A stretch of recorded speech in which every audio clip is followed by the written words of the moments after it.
Dora, do you like to go to a movie? You're kidding. That's my hobby. And your stories are exciting mysteries and crimes. Crimes are mysteries because sometimes what you see is only the tip of an iceberg. True. Today, our first speaker, Lucy, is bringing her understanding about a criminal's life story.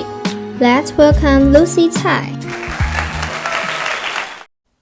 Joker, directed by Todd Phillip, was released in 2019. It's not a movie with Marvel heroes fighting villains nor one full of exciting plots.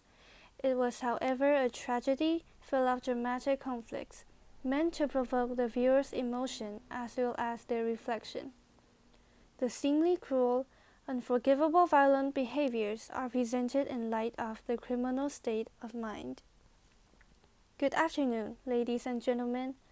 We often refer to a person as losing his mind easily and cheaply. We rarely consider it to be a more widespread problem of that person's history. In today's presentation, I would like to share my understanding of the criminal behaviors in the story Joker. According to the very famous Maslow's hierarchy of needs, there are 5 stages of human needs. Physiological needs are the most basic but important. They are usually taken as biological requirements for human survival, such as air, food, and shelter. Safety needs are human needs such as security, order, and freedom from fear. Love and belonging needs outlines the need for family, intimacy, friendship, and love. Esteem needs are the desire for achievement, strength, and confidence in facing the world. Self-actualization are the highest. It is the desire for self-fulfillment.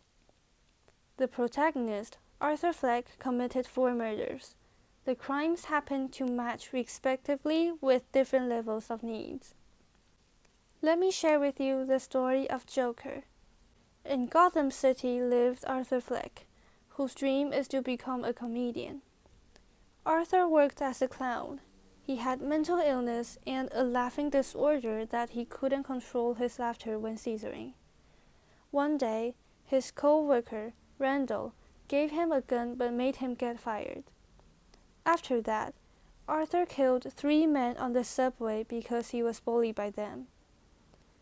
Then, Arthur murdered Penny, his mom, because he found some hidden secrets. Next, Randall was killed by Arthur for the reason that he betrayed Arthur with his lies. Last, Arthur murdered Murray Franklin, who was a famous comedian and Arthur's idol. Now we all knew that Arthur committed 4 crimes, and let us review the case 1, the subway murder case. The murder of the 3 passengers could be related to the safety needs. Arthur's condition suddenly kicked in and attracted 3 passengers' attention.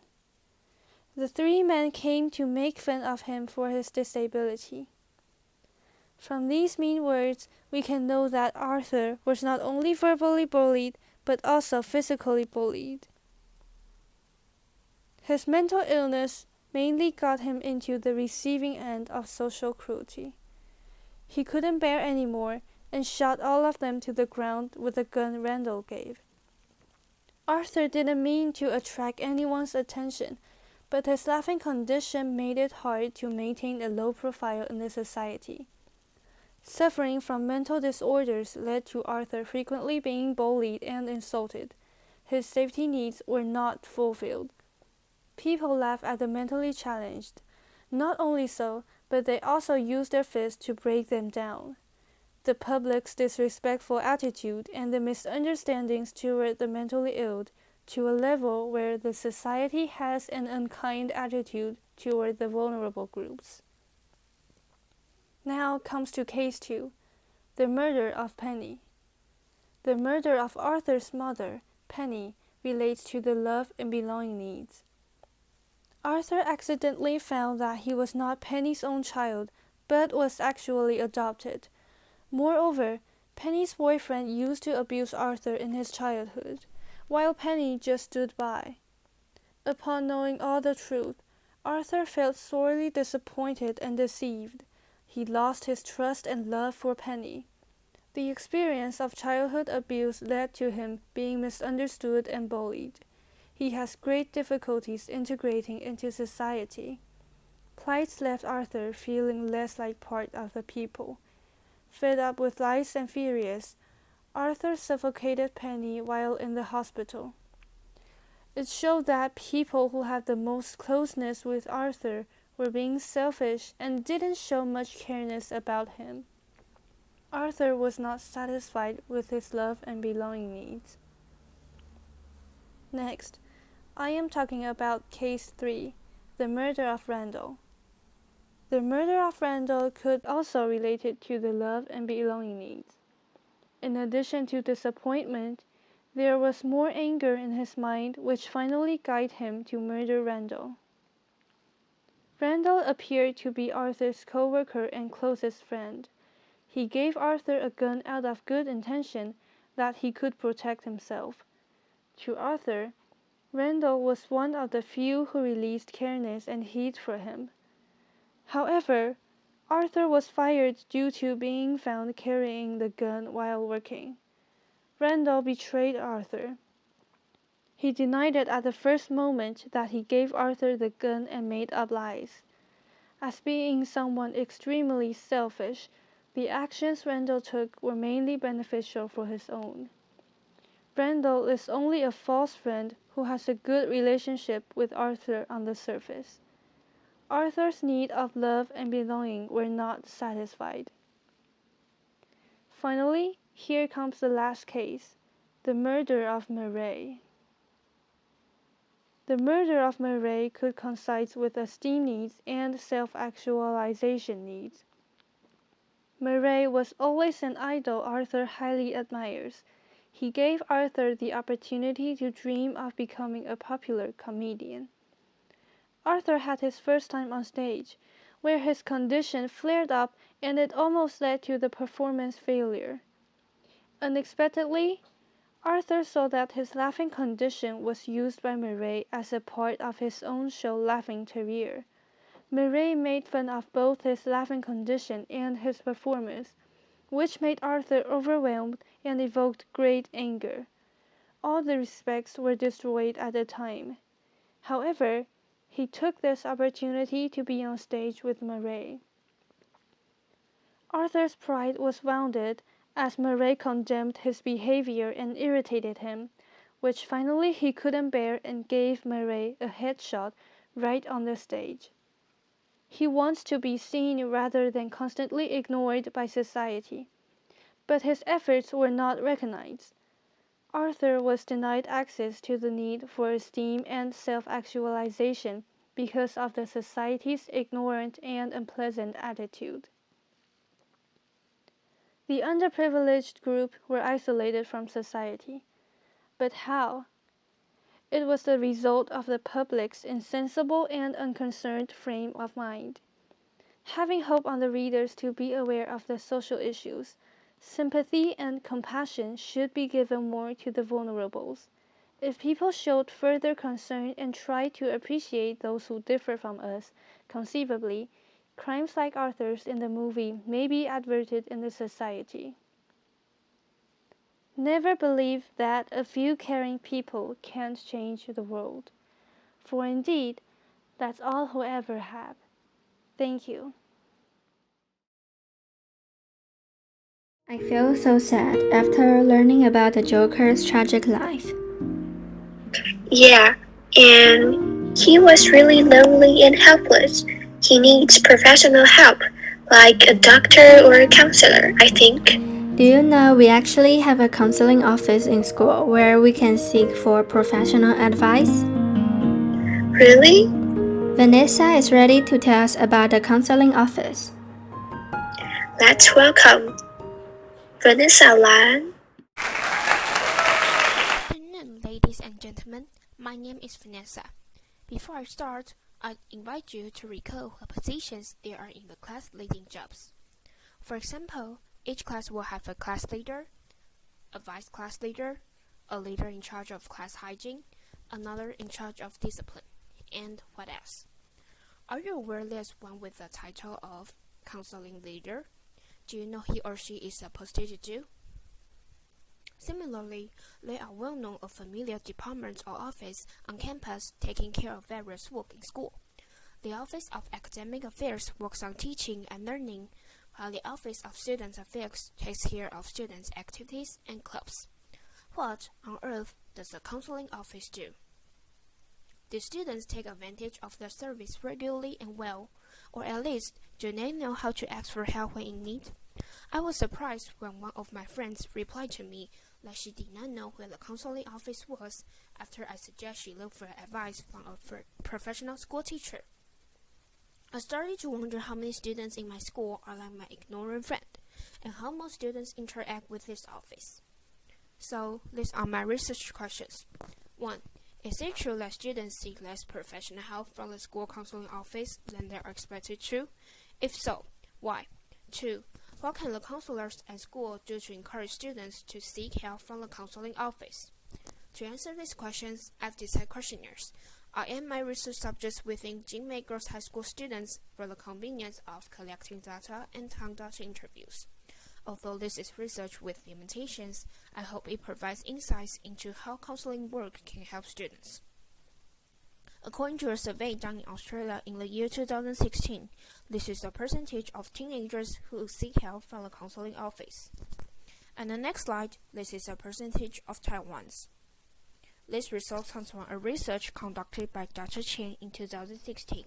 Her research subjects are junior and senior high school students. It is clear that the percentage of Taiwan is much lower than that in Australia.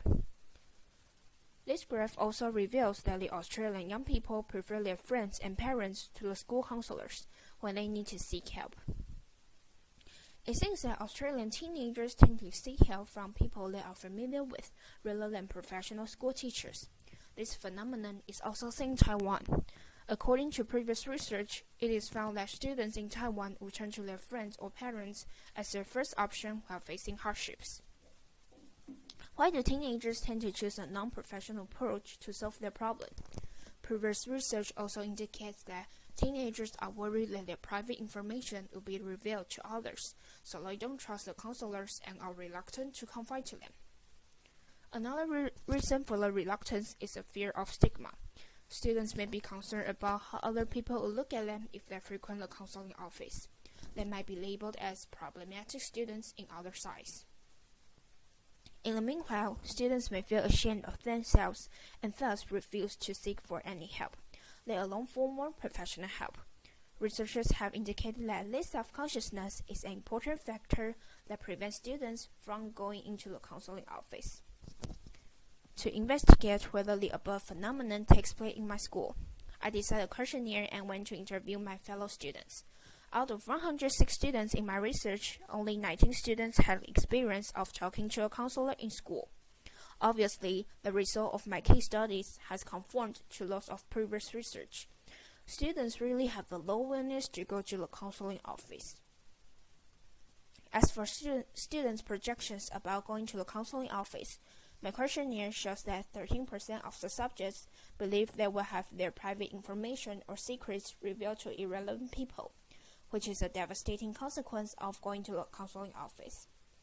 An interviewee even felt that the counselor was prying into her life, while other people are all ears during the counseling session. The questionnaire also shows that 12% of the students believe there would be labeling from the peers if they are known to have visited the counseling office. An interviewee said that she was scared of the comments from their classmates after talking to a counselor.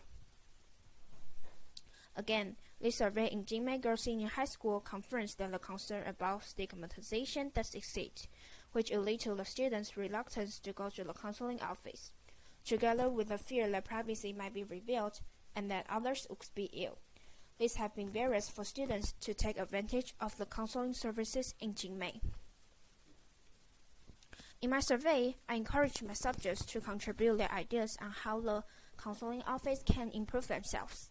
Most of the participants, however, did not understand the counseling office enough to come up with their suggestions. Only very few of them gave useful comments. Based on the comments and my own observations, I think that the school counseling office can do as follows. First, since students have concerns about their privacy when talking to a counselor, the school counseling office should accommodate more independent rooms for students to talk with their teachers. Right now, the school counseling office has only 3 independent small rooms, and the teachers share a big office with the desks standing close together. Although there are cubes, it is still easy to overhear conversations within a cube. If there are more rooms, students seeking counseling will surely feel more comfortable when speaking out their true feelings. As for the potential stigmatization, I wonder if the counseling office can keep providing their online service even after the pandemic COVID. If the counseling takes place online, no one will see you go to the counseling office, and thus there won't be gossips. All the help seekers need to do is to fill out an application form to make an appointment with teachers and meet online without going to the office in person. Well, like doctors, school teachers in the counseling office cannot hope that their office becomes too prosperous, because that means there are many students suffering mental problems. However, the importance of their work is beyond description. I think that should be the most important office on campus, especially for adolescent students in junior and senior high school. And especially today, when more and more young people feel lonely, helpless, and even mentally ill. Hereby, I hope that not only in my school, but also in all the other students will be more willing and more comfortable to seek professional help, and our teachers can more effectively reach their helping hands to those who are in need. Thank you. Do you think I should go for a counseling session because I always fight with my mom? For what? She kept nagging me for using Instagram, but she can't quit her social media either. I see. And I believe Iris will know what to do. On generation gap in social media, let's welcome Iris Wang. Good afternoon, ladies and gentlemen, and good morning and good evening to those who are watching us from different time zones. I'm Iris. I'd like to start my talk by conducting a quiz.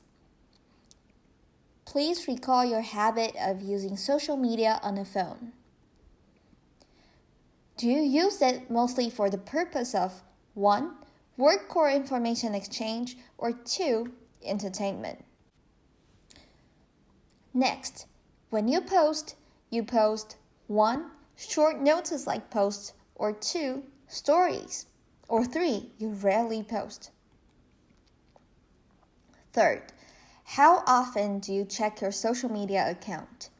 1. About every half a day, or 2. Once per hour. Finally, which social media do you use? 1. Facebook, or 2. Instagram. Okay, I guess you're seeing the tendency, and you'll say that if your choices for the above questions are more 1 rather than 2, your age more likely belongs to Generation X rather than Generation Z. Very stereotypical guess. In my personal life, I discovered there's a family generational issue between my parents and me about the use of social media.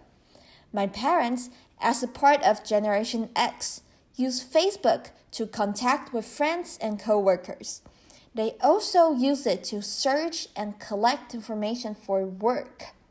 It's totally different from how my brother and I, who are Gen Zers, use Instagram to see something funny and check on our profile page almost hourly.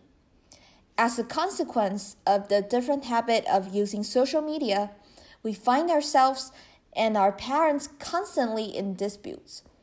They do not understand why we habituate to check on Instagram so often, especially when they think they use social media to look for information and work, and we are just chilling, which is not as important.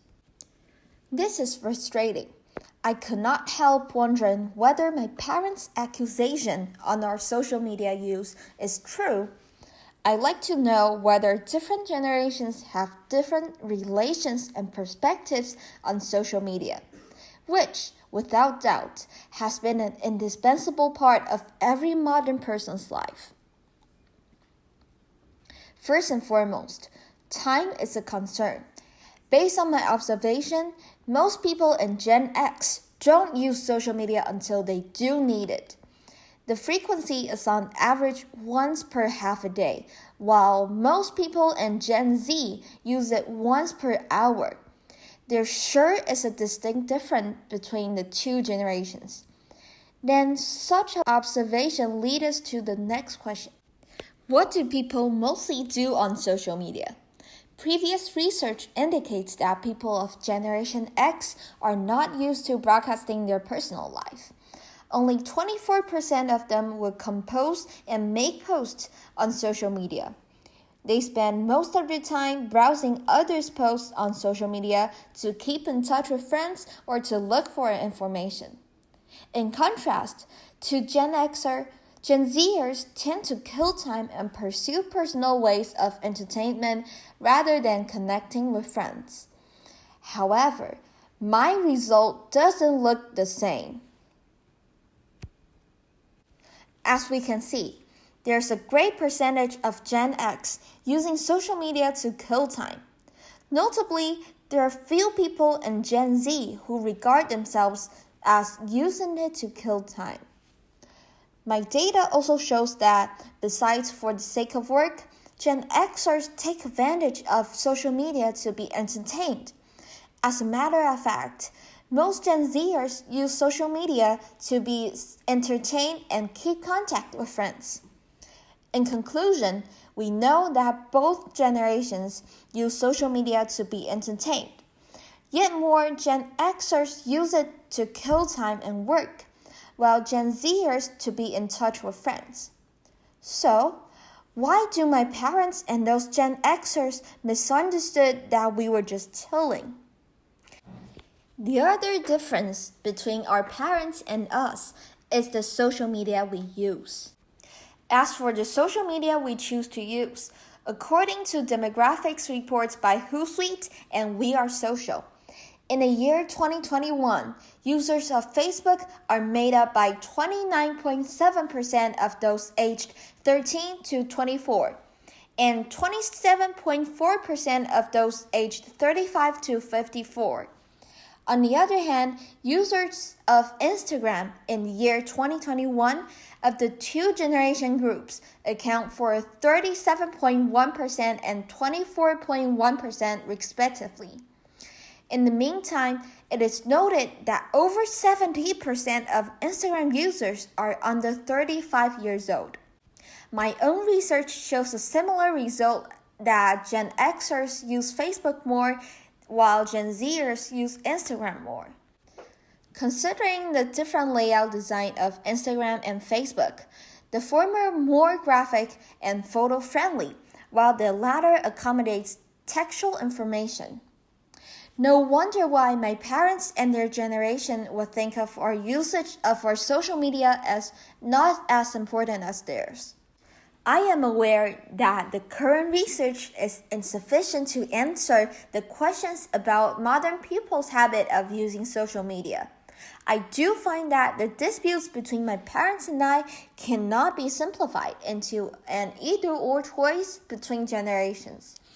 After all, it's not a question of age. There should be more factors to consider. Well, back to my family.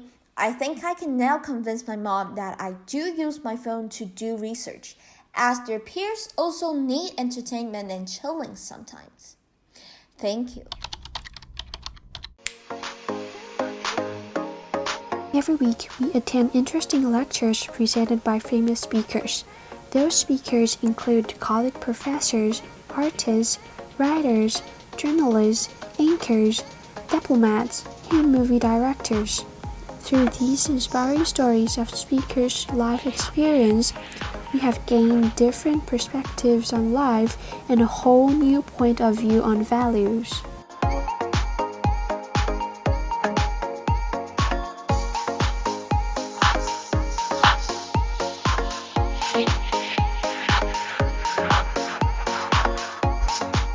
So, what do we do during lectures. First, every one of us would have the opportunity to practice being a host and introduce the speaker's information to every audience in the opening. Furthermore, we had to summarize the knowledge we've just gained on such short notice and provide some feedback at the end of the speech. Second, we had to take notes as fast as possible while acquiring new knowledge from the speakers. All of these skills we have learned and the outlooks on life we have acquired made us different.